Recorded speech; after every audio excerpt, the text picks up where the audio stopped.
2020년 12월 27일 2020년의 마지막 주님의 날 예배를 하나님께 드리겠습니다.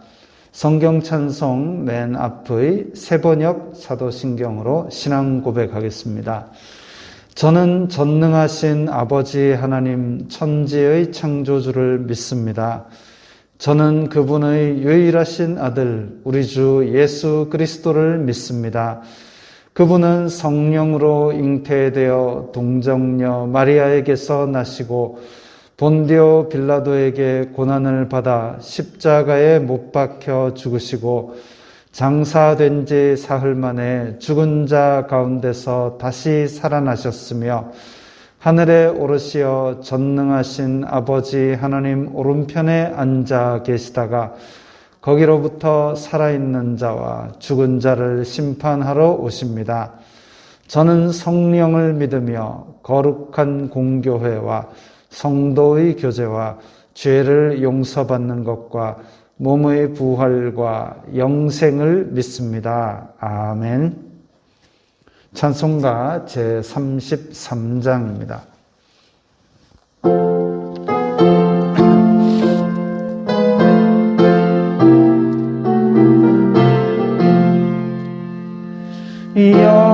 영광스런 주를 보라. 고난받은 그 모습 승리하고 오실 때에 만민 경배하리라. 왕의 왕이 되신 주께 멸류관을 드리세. 왕의 왕이 되신 주께 멸류관을 드리세. 보좌 위에 계신 주께 멸류관을 드리세.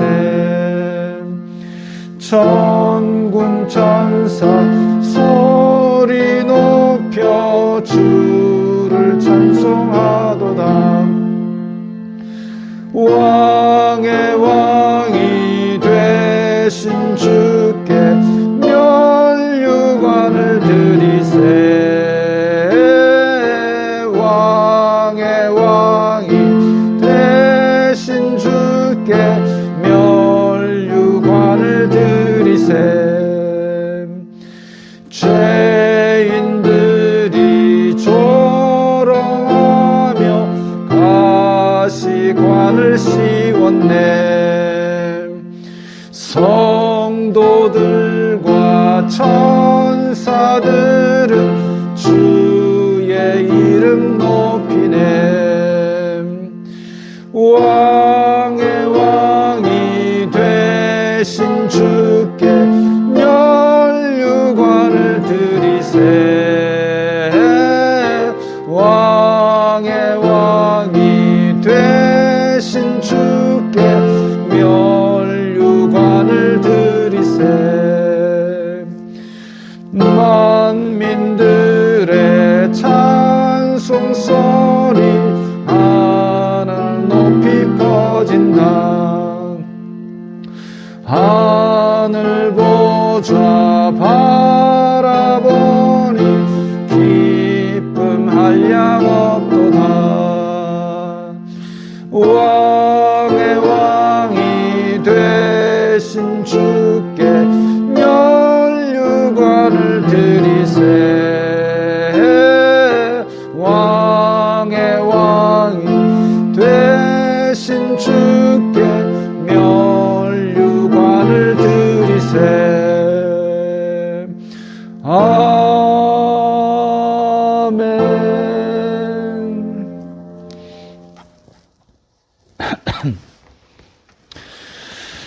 다 함께 기도드리겠습니다. 일주일간 지었던 죄들을 고백하고 또 이 시간에 예배를 하나님께서 기쁘게 받으실 수 있도록, 그리고 이 코로나 사태가 속히 지나가도록 다 함께 목소리 내어서 기도드리겠습니다. 걸어가신 아버지 하나님 감사합니다. 저희들에게 시간에 예배할 수 있는 믿음을 허락하시고 또 이 시간에 예배할 수 있도록 자유와 그리고 저희들에게 시간을 허락하시니 감사합니다. 많은 사람들이 이 세상 속에서 하나님을 모르고 복음을 모르고 살아가고 있고 죄 가운데 살고 있지만 아버지, 저희들이 이렇게 주님 앞에 나와 예배할 수 있게 하시니 감사합니다.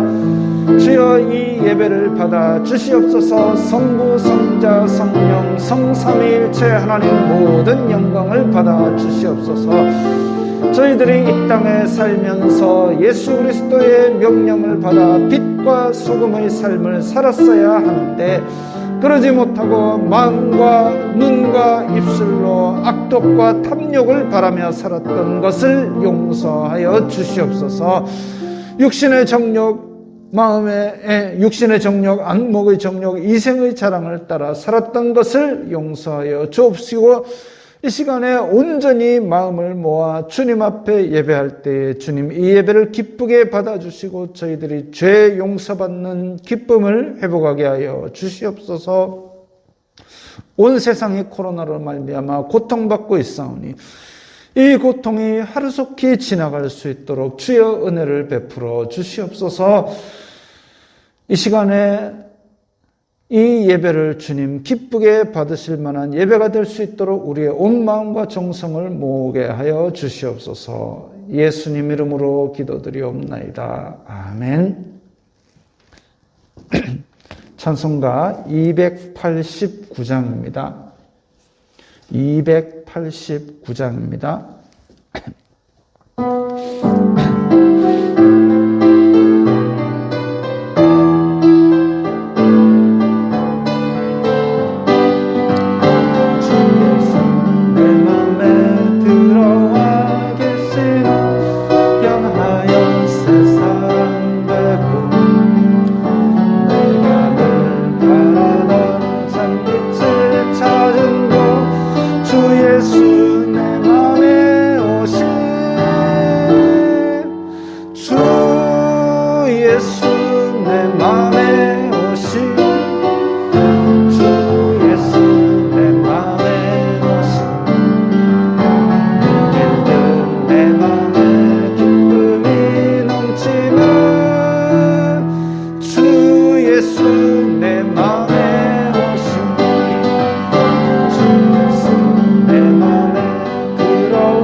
기쁨이 넘치는 주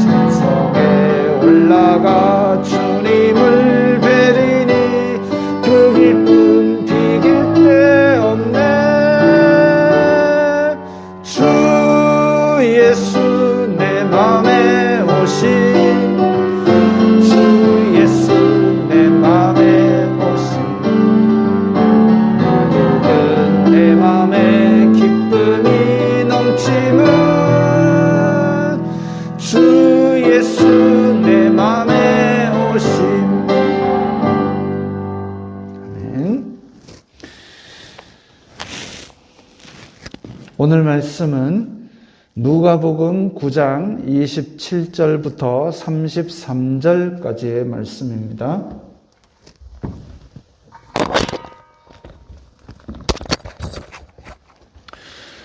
오늘 말씀은 누가복음 9장 27절부터 33절까지의 말씀입니다. 함께 읽겠습니다. 내가 참으로 너희에게 이르노니 여기 서 있는 사람 중에 죽기 전에 하나님의 나라를 볼 자들도 있느니라. 이 말씀을 하신 후 8일쯤 되어 예수님께서 베드로와 요한과 야고보를 데리고 기도하시러 산에 올라가사 기도하실 때에 용모가 변화되고 그 옷이 휘어져 광채가 나더라. 문득 두 사람이 예수님과 함께 말하니 이는 모세와 엘리야라. 영광 중에 나타나서 장차 예수님께서 예루살렘에서 별세하실 것을 말할세.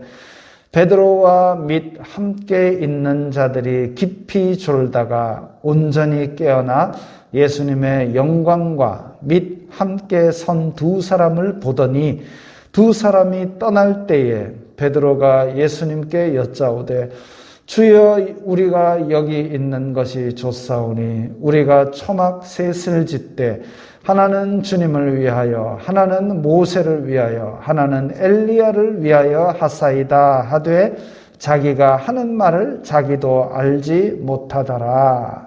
아멘. 오늘은 2020년의 마지막 주일입니다. 1년을 달려왔는데 코로나 때문에 이리저리 메꾸다 보니 한 해가 다 가버린 듯한 느낌입니다. 성도 여러분은 1년을 어떻게 보내셨습니까? 어린 학생들도 비대면 수업이라는 생소한 방법으로 학업을 진행하느라 엉성한 학기를 보냈을 겁니다. 다시 학교에 가서 수업하게 되면 열심히 할 거야 하고 새로운 방법에 적응하지 않는다면 결국 많이 뒤처지게 될 겁니다. 저도 예배와 강의를 위해서 새로 영상을 찍고 편집하는 방법을 배웠습니다. 프로그램도 서너 개를 새로 익혔습니다. 비대면을 결정하고 당장 그 다음 주에 영상을 찍어 올려야 되기 때문에 급하게 아는 사람에게 묻고 시험 삼아 만들어보고 또 부족하니까 또 찍고 또 만들고 다른 방법을 또 써보고 부랴부랴 적응하느라 바빴습니다. 영상을 찍어 올리니까 말소리가 선명하게 안 들려가지고 자막을 매번 만들어 올리던 때도 있었습니다. 그러다가 마이크를 샀습니다. 전에 쓰던 털북숭이 마이크도 샀고 또 이렇게 조그만 마이크도 사고 또 집에는 새벽 영상을 찍기 위해서 또 이렇게 생긴 마이크도 사고 이것저것 사서 활용하기도 했습니다. 적응을 한 거지요. 내리교회에 연세 많은 분도 있는데 초유의 비대면 사태에 많이 불편하실 겁니다. 적응하시기가 어려우실 겁니다. 하루아침에 전염병이 사라지지도 않을 것 같고 백신이나 치료제도 아직은 준비가 덜 된 것 같습니다. 마음 놓고 다시 만날 날이 언제인지도 기약이 없으니 지금 상황에서 소통할 수 있는 방법, 지금 상황에서 활동할 수 있는 일을 찾아서 새로운 출발, 새로운 적응에 성공하시기를 바랍니다. 12월 들어서 제가 엘리야가 낙심하였다가 다시 사명을 감당하는 이야기를 계속 했습니다. 오늘 본문은 신약인데 여기 다시 엘리야가 나옵니다. 똑같은 내용의 본문이 마태복음 17장에도 나오고 마가복음 9장에도 나옵니다.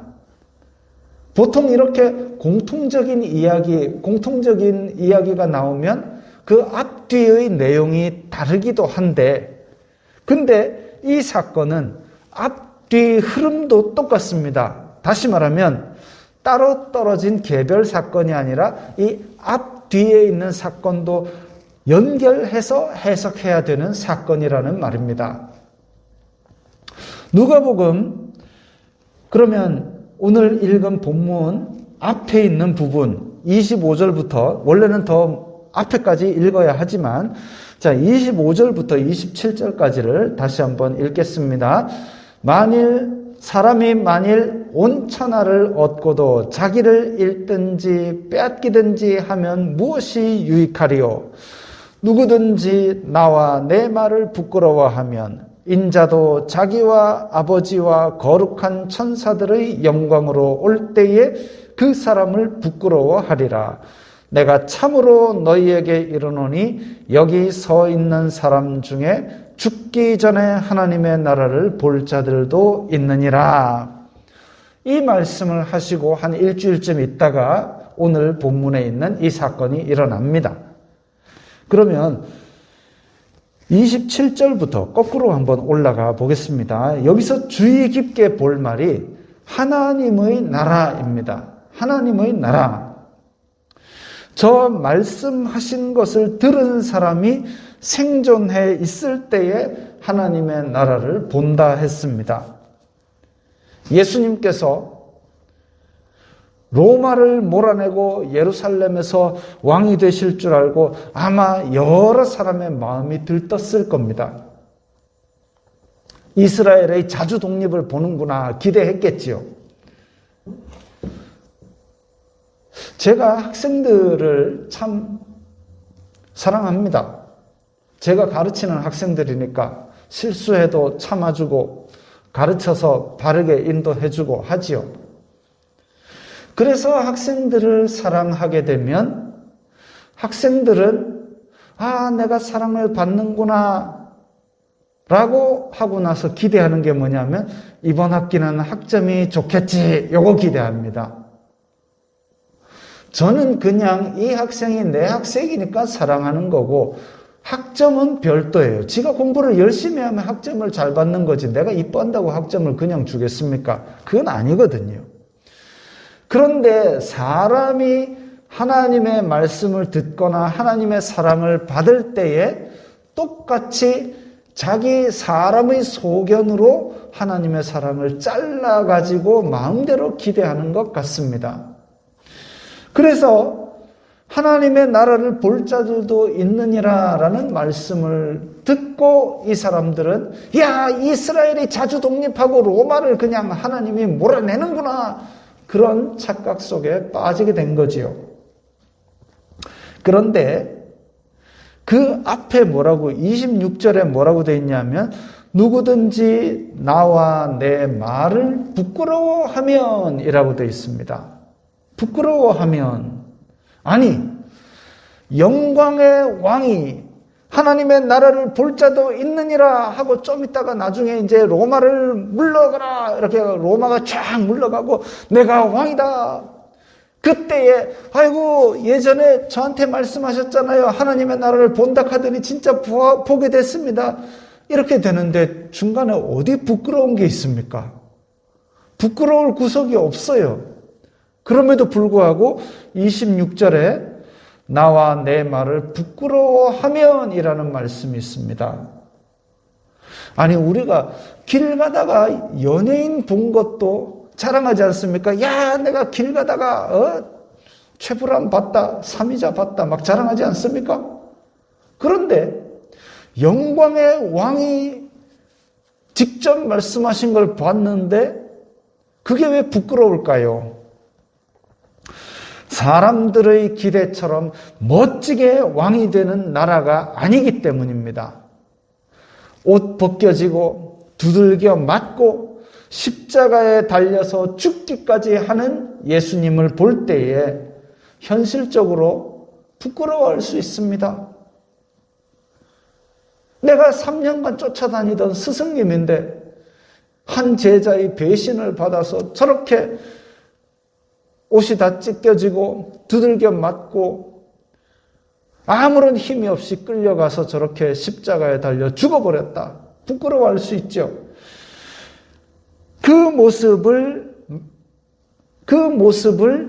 생각하시면서 누구든지 나와 내 말을 부끄러워하면, 그리고 그 밑에 하나님의 나라, 그까지 말씀하신 겁니다. 그래서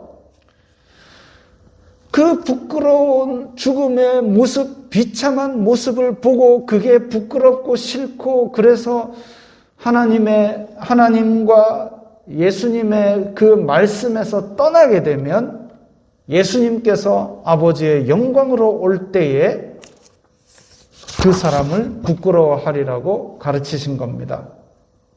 그 앞에 보면 사람이 온 천하를 얻고도 자기를 잃으면 무엇이 유익하냐고 하셨습니다. 온갖 율법을 다 지키고도 하나님의 나라에 들어가지 못한다면 그게 무슨 유익이 있겠습니까?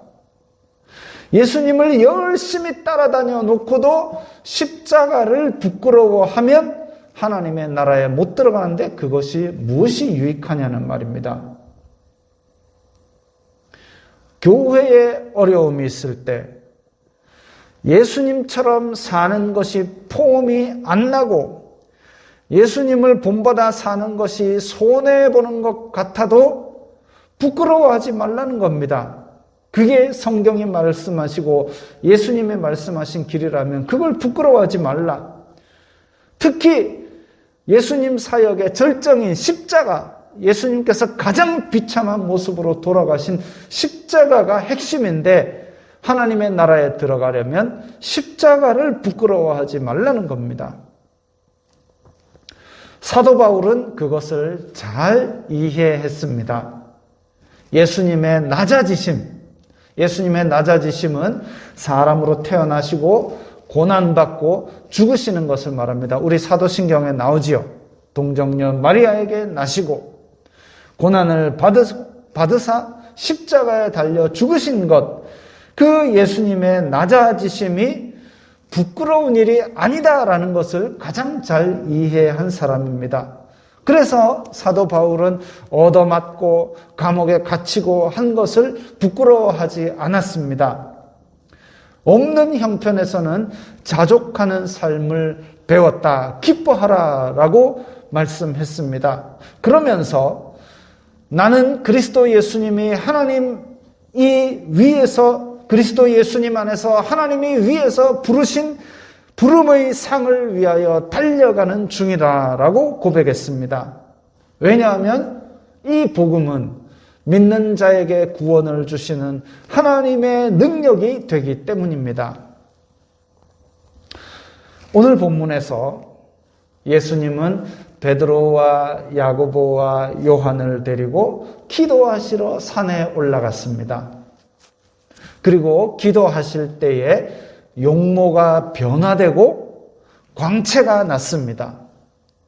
문득 갑자기 모세와 엘리야가 나타나서 서로 대화를 했습니다.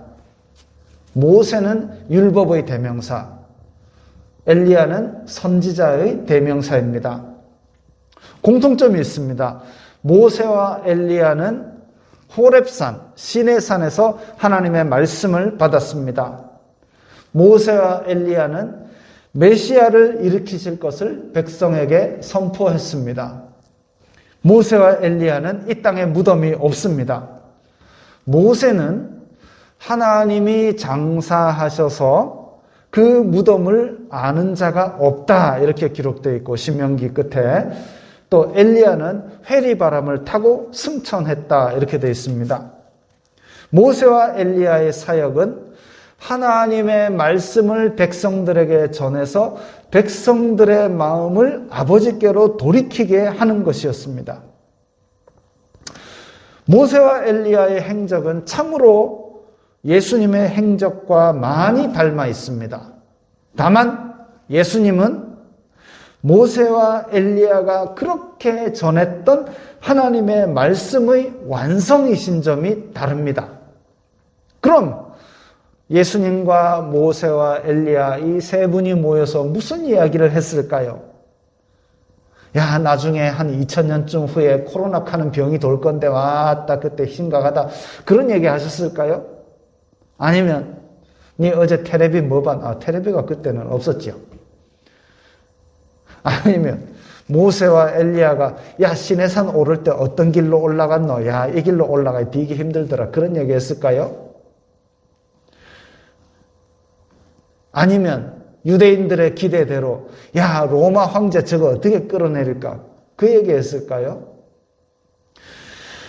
오늘 31절에 보니까 예수님께서 예루살렘에서 별세하실 것을 말씀하였다 했습니다.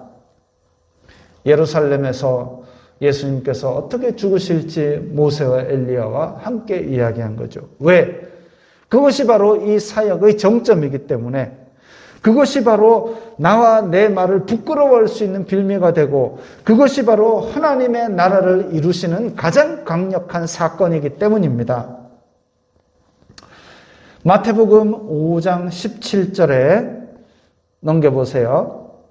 마태복음 5장 17절에 예수님께서 하신 말씀입니다. 내가 율법이나 선지자를 폐하러 온 줄로 생각하지 말라. 폐하러 온 것이 아니요 완전하게 하려 함이라. 율법과 선지자를 완전하게 하러 오셨다 했습니다. 율법 모세, 선지자 엘리야지요. 모세와 엘리야가 온 생애를 바쳐 사역한 것을 완전하게 하신 분이 예수 그리스도십니다. 십자가에 달려 죽으신 것이 완전하게 하심입니다. 인간의 죄를 짊어지고 십자가에서 가장 수치스럽게 죽으신 것이 율법과 선지자의 완성입니다. 누가복음 16장 16절에 율법과 선지자는 요한의 때까지요 그 후부터는 하나님 나라의 복음이 전파되어 사람마다 그리로 침입하느니라. 율법과 선지자는 예수 그리스도를 나타내고 있고, 율법과 선지자는 예수 그리스도를 가리키고 있습니다. 율법과 선지자는 예수 그리스도께 우리를 인도합니다. 율법과 선지자는 예수 그리스도께서 이 땅에 오실 길을 예비하고 있습니다. 율법과 선지자는 완성이 되면 하나님 나라를 전하게 됩니다. 어떻게 완성되었습니까? 예수 그리스도의 죽으심으로, 십자가에서 비참하게 죽으심으로 완성되었고, 예수님께서 십자가에서 우리를 위하여 죽으신 것이 하나님 나라의 복음입니다. 하나님 나라의 복음. 우리 주보에 잘 정리되어 있지 않습니까? 죄 때문에 멸망받을 나를 위해 예수님께서 죽으셨습니다. 이것을 믿으면 예수님이 주시는 새 생명으로 살게 됩니다. 이 복음을 믿는 사람은 아무런 공로 없이 하나님 나라의 백성이 됩니다. 예수 그리스도를 보내신 하나님 아버지의 은혜로 말미암아 하나님 나라에 들어갑니다. 오늘 본문을 보면 또 하나의 비슷한 장면이 떠오릅니다. 오늘 본문에 나오는 예수님께서 베드로, 요한, 야고보를 데리고 기도하러 산에 올라가신 장면이 언제 하나 더 나오느냐 하면 마태복음 26장 36절부터 보면 이에 예수님께서 제자들과 함께 겟세마네라 하는 곳에 이르러 제자들에게 이르시되 내가 저기 가서 기도할 동안에 너희는 여기 앉아 있으라 하시고 베드로와 세베대의 두 아들, 세베대의 두 아들이 요한과 야고보입니다. 데리고 가실새 고민하고 슬퍼하사 예수님께서 이제 고난주간을 맞이하여 죽으실 날이 예정된 상태에서 기도하러 성경의 앞뒤를 읽어보면 습관을 따라 늘 기도하시러 감람산에 올랐다 그랬습니다. 늘 기도하시러 산에 가셨던 거죠. 제자들 데리고. 오늘 본문에서도 보면 제자들 중에서 베드로, 요한, 야고보를 데리고 기도하시러 산에 올라갔다 했습니다. 예전에 제가 배울 때는 베드로, 요한, 야고보가 예수님께 특별한 사랑을 받았다고 배웠는데 제가 성경을 계속 보다 보니까 성질 급해서 제일 사고칠 위험이 많은 제자들이 요 베드로, 요한, 야고보라서 예수님께서 특별 관리를 하신 것 같습니다. 어쨌든 기도하러 올라갔는데 오늘 본문에서도 깊이 졸았습니다. 겟세마네에서도 깊이 잤습니다. 심지어 겟세마네에서는 예수님께서 너무 괴로워가지고 얘들아 좀 깨있어라, 기도 좀 해라 하니까 그래도 또 잤습니다. 예수님께서 기도하시러 산에 늘 가셨던 것 같습니다. 산에 늘 가고 기도하고 이러니까 제자들이 예수님 우리도 기도 좀 가르쳐 주세요. 왜? 일상생활은 똑같은데 예수님이 능력을 행하시는 거 보니까 비결은 기도인 것 같거든요. 특별 기도회 하러 1년에 한 번 산에 간 게 겟세마네였다. 그러면 제자들이 안 졸았을 겁니다. 그런데 예수님은 새벽 미명에 일어났습니다. 새벽 미명에 기도하셨습니다. 그 다음엔 낮에는 제자들 데리고 온데 동네방네 돌아다니면서 복음 전했습니다.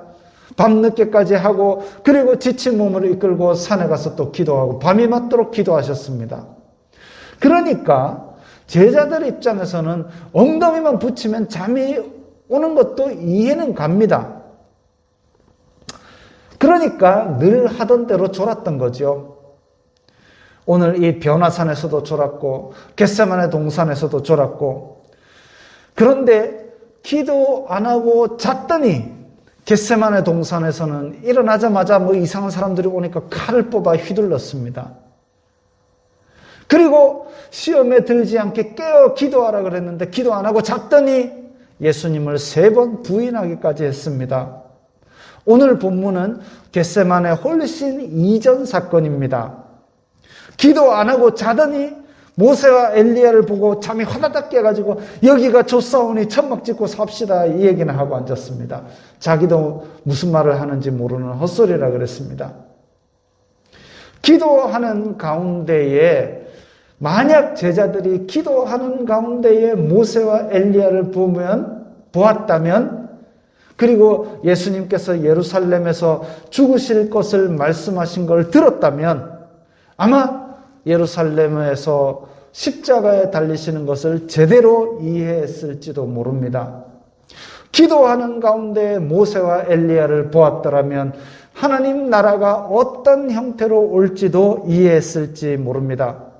베드로, 요한, 야고보는 기도하지 않았습니다. 사람의 눈으로 보기에 부끄럽게 보일지 모르는, 비참하게 보일지 모르는 하나님 나라를 한참 동안 이해하지 못하고 살았던 것입니다.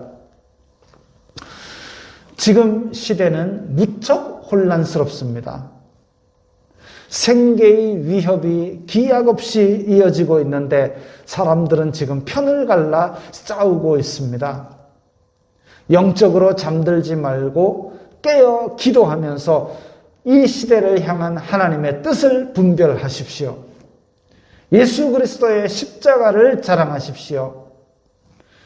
어수선한 한 해의 마감이지만 기도로 갈피를 잡고 사시기 바랍니다. 이 말씀 생각하시면서 다 함께 결단하는 기도를 드리겠습니다. 우리가 기도하면서 하나님 나라를 제대로 분별하고 살게 하옵소서. 이 복음을 전하게 하옵소서. 이 복음을 부끄러워하지 않게 하옵소서. 다 함께 기도드리겠습니다. 거룩하신 아버지 하나님 감사합니다. 저희들에게 예수 그리스도의 십자가 복음을 주셔서 저희들은 하나님 나라의 백성이 되었습니다. 주님의 큰 은혜를 자랑하며 복음을 전하며 많은 사람을 생명의 길로 인도하며 살게 하여 주시옵소서. 모세와 엘리야가 그토록 전했던 그 복음이 예수 그리스도의 십자가의 복음임을 우리는 믿습니다. 이 복음을 부끄러워하지 말고 예수 그리스도께서 살아가셨던 대로 본받는 저희들이 되게 하여 주시옵소서. 그리하여서 정말 예수 그리스도의 영광의 그날이 올 때에 기쁨으로 주님을 맞이하는 내리교의 성도들이 다 되게 하여 주시옵소서. 주여, 저희들이 기도함으로 시대를 분별하며 지혜롭게 살게 하여 주시옵소서. 또한 아버지, 저희들이 이 시간에 주님 앞에 예물을 드렸습니다. 감사의 헌금들을 드렸습니다. 이 헌금을 주님 기쁘게 받아주시고 이 믿음을 주님 기쁘게 받아주시옵소서. 이 헌금이 쓰이는 곳마다 예수 그리스도의 십자가 복음이 전파되게 하시고 하나님 나라가 전파되게 하여 주시옵소서. 예수님 이름으로 기도드리옵나이다. 아멘.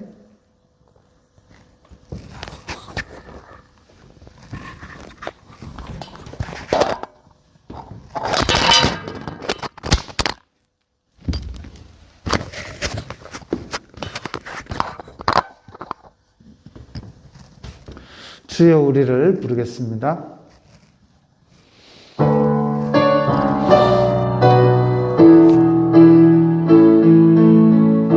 주여, 우리를 열방 중에 작은 등불이 되게 하시옵소서. 주님 영광의 새날이 오기까지 등불 되게 하소서. 주여, 우리로 열방 중에 주의 복음 전파하게 하소서. 주님의 구원 만민이 알기까지 전파하게 하소서. 주여, 우리로 열방 중에 주의 치유를 전파하게 하소서. 주 이름 능력 만민이 알기까지 치유되게 하소서. 주여, 우리로 열방 중에 기쁜 찬송 부르게 하옵소서. 주스 찬양 온 땅 울릴 때까지 찬송되게 하소서. 주여, 우리를 열방 중에 하나님 백성 삼아 주시옵소서. 주님의 나라 마침내 임하겠네. 예수 다시 오시네.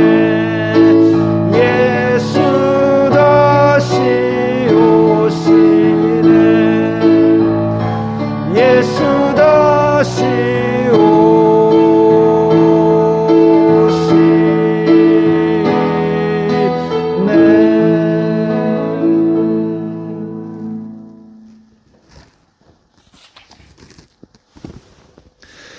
주 예수 그리스도의 은혜와 하나님 아버지의 사랑과 성령 하나님의 교통하심이 너희 무리와 함께 있을지어다. 아멘.